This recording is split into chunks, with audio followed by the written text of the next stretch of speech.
Big boss season 6 എന്ന ഈ ഒരു ഗെയിം ഷോ നല്ലതായിട്ട് സത്യസന്ധമായിട്ടുള്ള രീതിയിലാണ് മുന്നോട്ട് കൊണ്ടുപോകുന്നതെന്ന് നിങ്ങൾക്ക് തോന്നുന്നുണ്ടോ? എനിക്കൊരിക്കലും തോന്നുന്നില്ല. എനിക്ക് തോന്നുന്നു കുറച്ചുപേരെ വെളുപ്പിക്കാനും കുറച്ചുപേരെ തരം താഴ്ത്താനും ആർക്കോ കരുതി കൂട്ടി കപ്പ് കൊടുക്കാനും വേണ്ടി മുന്നോട്ട് പോകുന്നതാണ്. ഇവിടെ ജാസ്മിനെ അങ്ങേയറ്റം വെളുപ്പിച്ചുകൊണ്ടിരിക്കുകയാണ് ഇപ്പം. അതുപോലെ അപ്സര, പിന്നെ ഇപ്പൊ നോറ ഇച്ചിരി ഡൗൺ ആയിരുന്നു. ഇപ്പൊ ഇന്നലെ മുതൽ നോറയെ കൂടെ മേലോട്ട് കൊണ്ടുവരുന്നുണ്ട്. ഋഷി എന്താണ് കൂടുതലായിട്ട് മോശമായിട്ട് പറഞ്ഞുകൊണ്ടിരിക്കുന്നത്? ഇന്നലെ ഋഷിയെ കുറെ കാര്യങ്ങൾ പറഞ്ഞു, നിന്റെ സംസാരം മോശമാണെന്നും പറഞ്ഞ്. അങ്ങനെയാണ് ഋഷിയുടെ സംസാരം മോശമാണെങ്കിൽ ജാസ്മിൻ കഴിഞ്ഞ ദിവസം എന്താണ് ഒരു വാക്ക് പറഞ്ഞത്? അത് മോശമല്ലായിരുന്നു. അതും രണ്ട് അതിഥികൾ വന്നിരിക്കുമ്പോഴല്ലേ പറഞ്ഞേ. അതിനും കുഴപ്പം വന്നിട്ടില്ല.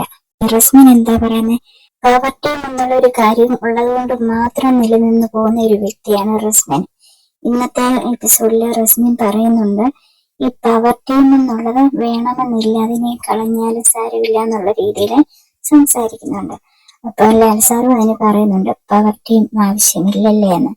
ഒരു പക്ഷേ ചിലപ്പോൾ അതെടുത്ത് കളയാനും മതി. കാര്യം ഇത്തവണ ജിൻഡു ആ പവർ ടീമിലുള്ളത് കൊണ്ട് ഒരു പക്ഷേ ഇനിയും വേണ്ട എന്നുള്ള തീരുമാനം എടുക്കാനും മതി. റസ്മിന്റെ വായിൽ നിന്ന് നല്ലൊരു വർത്താനം പോലും വരത്തില്ല. ചീത്ത വർത്താനം പറയുന്നില്ലെന്നുള്ളത് മാത്രമേ ഉള്ളൂ. ഒരു അധ്യാപികയാണെന്ന് പറയുന്നു, പക്ഷെങ്കില് യാതൊരു സംസ്കാരം ഇല്ലാത്ത രീതിയിലാണ് സംസാരം. ഇന്നലെ തന്നെ കണ്ടില്ലേ, അത്രയും അവിടെ ഒരു പ്രവൃത്തി ചെയ്തിട്ട് ഒരു യെല്ലോ കാർഡും കൊടുത്ത് 2 ആഴ്ച ഡയറക്ട് നോമിനേഷനും കൊടുത്തു. അതുപോലെ അൻസിബയെ താഴ്ത്തിക്കൊണ്ട് പോവാണ്. അൻസിബയും ഋഷി ഇവര് തമ്മിൽ എല്ലാം ചോദിച്ച് അങ്ങോട്ടും ഇങ്ങോട്ടും ചോദിച്ച് കാര്യങ്ങൾ ചെയ്യത്തുള്ളൂ എന്നുള്ളതാണ് പറയുന്നത്.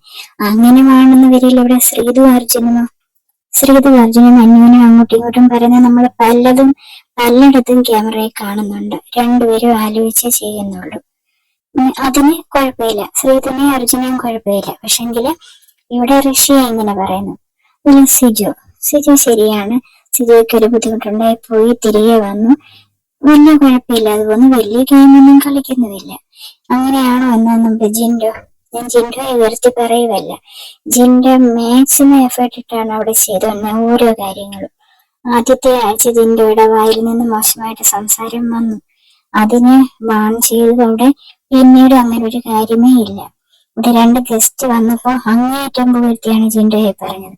എന്നാൽ ഇന്നലത്തെ എപ്പിസോഡില് വളരെ എല്ലാവരും പ്രതീക്ഷിച്ചു ജിൻഡോയെ കുറിച്ച് നല്ല വാക്കുകൾ പറയുമെന്ന്. ഇവിടെ വന്ന ഗസ്റ്റുകള് പറഞ്ഞിട്ടുമില്ല, ലാലേട്ടൻ പറഞ്ഞിട്ടുമില്ല. ഗസ്റ്റ് ആയാലും ഈ ഒരു കാര്യങ്ങൾ പറഞ്ഞ് കട്ട് ചെയ്തതായിരിക്കണം. എന്തിനു വേണ്ടിയാണ് ഒരു ആങ്കറായിട്ടുള്ള രീതിയിൽ ലാലേട്ടൻ നിൽക്കുന്നു? പൈസ മാത്രം ഉദ്ദേശിച്ച് നിൽക്കുകയാണോ? ബിഗ് ബോസ് പറയുന്ന എന്തും അതുപോലെ ആയിട്ട് പറയാൻ വേണ്ടി മാത്രമാണോ നിൽക്കുന്നത്? സ്വയമായിട്ടുള്ള കാര്യങ്ങളോട് ചിന്തിക്കണ്ടേ? പ്രേക്ഷകരെ വെറും മണ്ടന്മാരാക്കുവാണോ? ഒരു വാക്കുപോലും നല്ല കാര്യം പറഞ്ഞിട്ടില്ല. ഇന്നത്തെ എപ്പിസോഡ് ഇനി ഇത് പ്രേക്ഷകരെല്ലാം ഇങ്ങനെ പറയുന്ന കേട്ടോണ്ട് ഇന്നത്തെ എപ്പിസോഡ് ഇനി നല്ല പറയുമോ ഇല്ലയോ എന്നുള്ളത് നമുക്ക് കണ്ടറിയാം. എന്തായാലും നമുക്ക് കാത്തിരിക്കും.